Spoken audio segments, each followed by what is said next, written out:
डायनोसुकस और सार्कोसुकस को लगभग समान आकार का ही माना जाता है, पर कुछ सोर्स ऐसा दावा करते हैं कि डायनोसुकस सार्कोसुकस से छोटे आकार के हुआ करते थे और डायनोसुकस को एलिगेटर का पूर्वज माना जाता है। वहीं सार्कोसुकस मगरमच्छ के पूर्वज हुआ करते थे।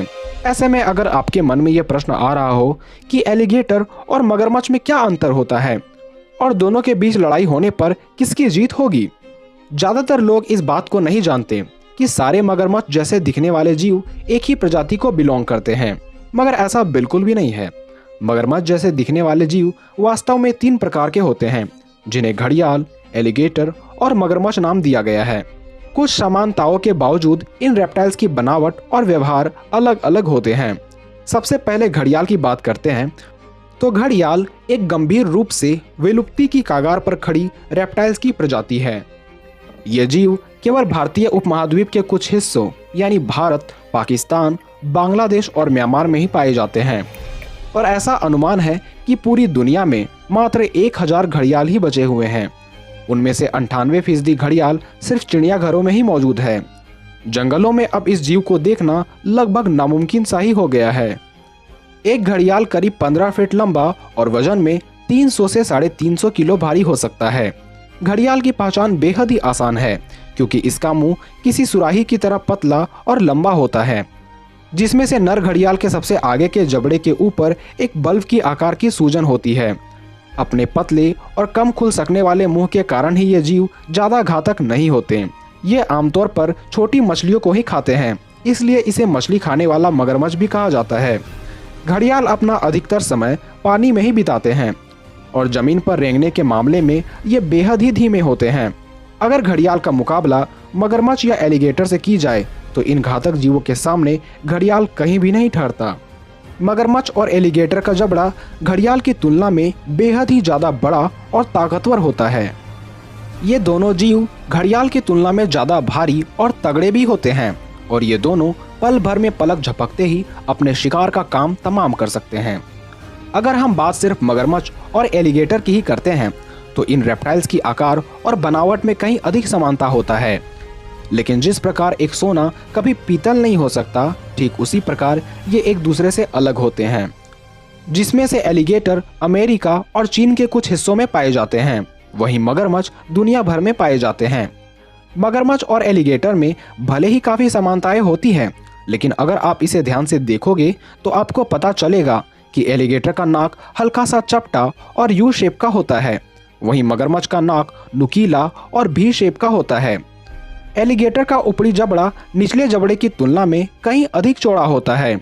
यही वजह है कि मुंह बंद करने के बाद एलिगेटर के दांत नहीं दिखाई पड़ते, लेकिन एक मगरमच्छ के दांत मुंह बंद करने के बाद भी एक दूसरे में फंसे हुए दिखाई देते हैं, क्योंकि मगरमच्छ का निचला और ऊपरी जबड़ा एक ही समान चौड़ा होता है, जिस कारण इनके दांत नहीं ढक पाते और मुंह बंद करने के बावजूद भी इसके खूंखार दांत दिखने लग जाते हैं।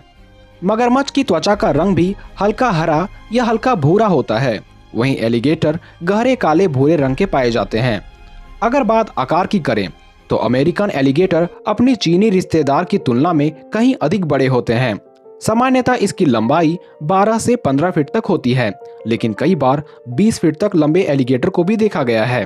वजन के मामले में एलिगेटर 450 किलो तक भारी हो सकते हैं और इसे सिर्फ मीठे पानी के नदियों या तालाबों में ही देखा जा सकता है।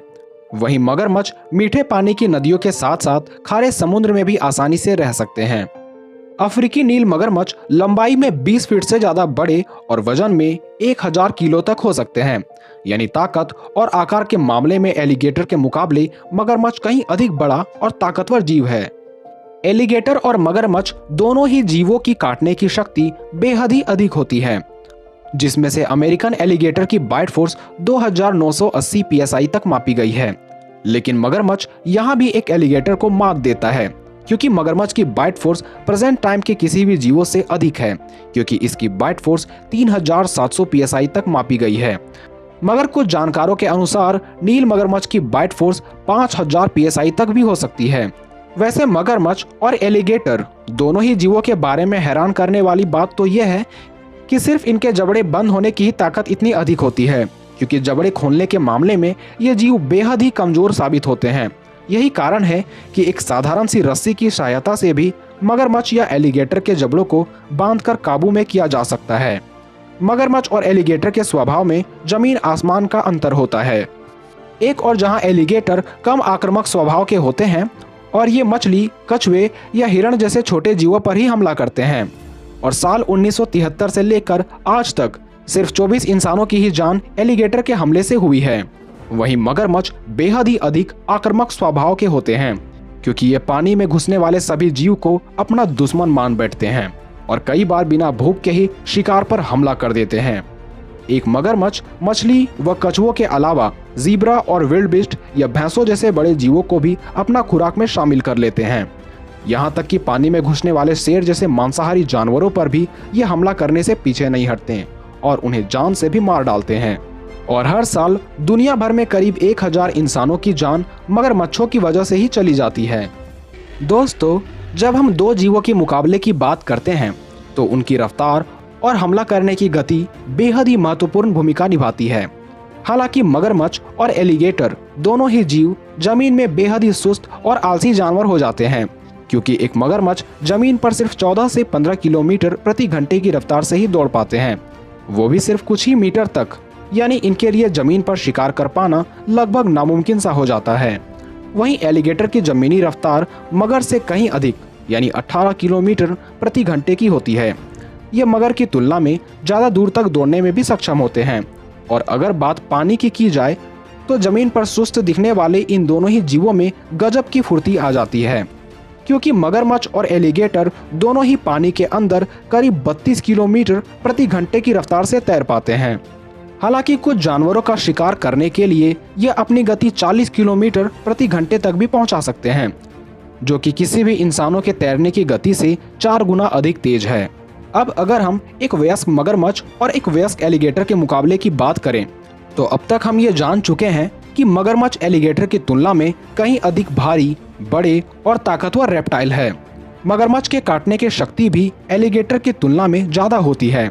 इसके साथ ही इसके दांत भी अपने प्रतिद्वंदी से कहीं अधिक बड़े और मजबूत होते हैं। हालांकि एलिगेटर को कम आंकना भी बेवकूफ़ी ही होगी, क्योंकि वास्तव में इन दोनों की लड़ाई जीतने की संभावना उस प्राणी की होगी जो पहले हमला करेगा, क्योंकि अपने एक ही वार से ये दोनों ही एक दूसरे को चीर फाड़ सकते हैं। लेकिन एक मगरमच्छ निश्चित तौर पर एलिगेटर के मुकाबले ज़्यादा अग्रेसिव और साहसी होता है। इसलिए बहुत ही अधिक संभावना है कि जब भी मगरमच्छ का सामना एलिगेटर से होगा तो पहला हमला मगरमच्छ की तरफ से ही होगा। हालांकि अगर ये लड़ाई जमीन पर होता है तो शायद एलिगेटर भाग निकलेगा, क्योंकि उसकी जमीन पर दौड़ने की रफ्तार मगर की तुलना में कहीं अधिक होती है।